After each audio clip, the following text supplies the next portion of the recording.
इसी बीच केंद्र मंत्री किरण रिजिजू क्या कुछ कह रहे हैं आपको सुनाते हैं। जुड़े हुए जो परंपरा से जितने भी जुड़े हुए यहाँ लोग हैं और दीवान खादिम और दरगाह कमेटी के जितने भी लोग हैं और सैयद नसीरुद्दीन जी और जितने भी हमारे यहाँ बुजुर्ग आज हम सबसे मिले हैं, मैं अपने आप को बहुत ही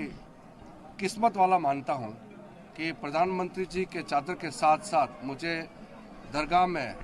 दुआ मांगने का मौका मिला है और ये अजमेर दरगाह का संदेश लेकर के हम और जगह पे जाएंगे और यहाँ कुछ व्यवस्था और भी अच्छा होना चाहिए। हमारा अल्पसंख्यक मंत्रालय से हमने ऐप भी लॉन्च किया है और दरगाह और अच्छा से काम करें।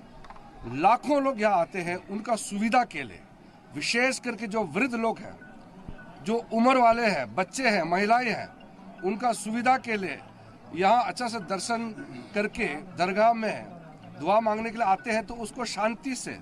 अच्छी तरह से आने का मौका मिलना चाहिए। उसका व्यवस्था ठीक हो, उसके लिए एक मैनुअल किताब हमने लॉन्च किया है और मैं कोशिश करूँगा मेरा मंत्रालय से जो भी संभव मदद व्यवस्था को ठीक करने के लिए जो होगा हम करेंगे। मैं आगे जा कर के अजमेर दरगाह के बारे में सब जानता है कि गरीब नवाज का इस बहुत ही विश्व चर्चित दरगाह में सब लोग एक बार आए, हम ये चाहते हैं।